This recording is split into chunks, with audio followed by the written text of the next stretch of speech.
My name is Mary Heinen. I cause trouble. You can look me up. You're talking to me in Ypsilanti, Michigan from my basement. I was raised by a World War II Marine from Chicago. My father, Matthew Peter Heinen Jr., the fourth. Badass. He fought the war, came home, married my mother, and became a Hall of Fame football and basketball coach in Flint, Michigan. Mom was a union steward for 20 years after she had 7 children and decided to go back to school for nursing. So she went to Gracia Community Hospital and started working in the emergency room. And when they shut down the mental health system in Flint, people used to find my mother in the hospital. She was their North Star. She was their navigator. So the one they went to for help. So I come quite honest. I see my role in this whole thing as a navigator. I call myself Baba Yaga and the old lady in the woods with the pot, the Mother Superior gone rogue.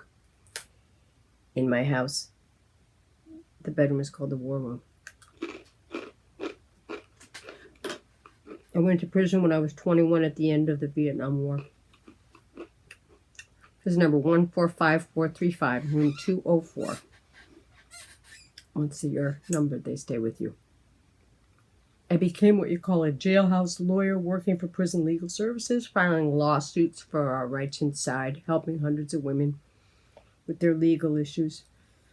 I had 2 file cabinets full of all my casework. So in 1989, I was working for PLS in the broom closet in the law library that we fought to have.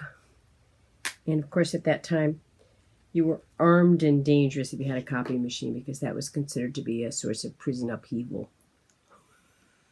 Because you could copy your escape plans. So I'm typing in the broom closet right after Christmas. And this woman comes to me, and she was dying. She had lung cancer. And she wanted custody papers so that someone could care for her kids after she was gone. And they had her locked in the gymnasium because of overcrowding. And she was cold and hungry. So I helped her file a grievance to get her moved to a single cell where at least she'd be warmer.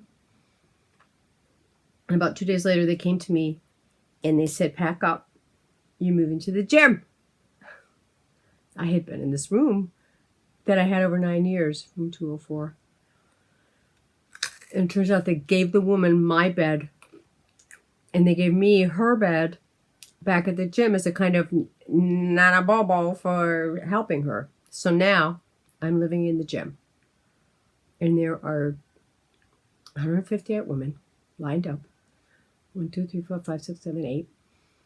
Bunk beds everywhere. Noise level off the hook. And I had my coat and gloves on because it was freezing. And there was this little tiny bathroom with a set of toilets both plugged up. And the gym was full of flu. Coughing and hacking and puking and people throwing up out the back door. It was Dante's Inferno. My attorneys go to court arguing that the women need relief from the flu in the gym. They transferred me, but the rest of those women, they kept that gymnasium open. I've been out 18 years this summer, and now in March, you start hearing in the press that, oh, this facility is closed because of the flu. The one that was quarantined because of flu. And before long, almost everything's closed because of the flu and the quarantine. And then boom, COVID hit. And nobody's in and nobody's out. COVID contamination is happening to staff. It's happening to prisoners. It's happening where people eat in dining rooms. There's hundreds and hundreds of people sick as a dog, deathly ill, and there's no real care, basically. You're supposed to send a little letter to the clinic to ask if you could be seen, and it costs you $5 to see a nurse. If you're only making a quarter a day, your entire income for the whole month is $10 or $15, and you got to give up that $5 to see a nurse, to be told just to buy some Tylenol at the commissary. If you hear me, go back to the room. Press your bunker. Don't call me till you stop breathing. And I keep thinking of that gym stacked up on top of each other. All those people dropping left and right around you from COVID. I was told that they sent in toe tags, but they didn't have body bags, so they sent in garbage bags. So they're putting people in garbage bags. There's places where prisoners are digging graves for other prisoners. My dad said to me, when you get out, Mary, you treat it like it's the military. You get out, you never talk about it again, you never explain it, just shut up and keep going. I couldn't shut up. My sisters probably wish I would. Can we not hear about prison today? But you have to talk about it. You have to. The inmates don't have money. They don't have food. They don't have mail. And now the powers that be have shut down all communications, all in an effort to control the message and to keep people from talking about what's happening inside. Like throwing a woman who is expired in a garbage bag downstairs with her property. They don't want that to get out. It's out now.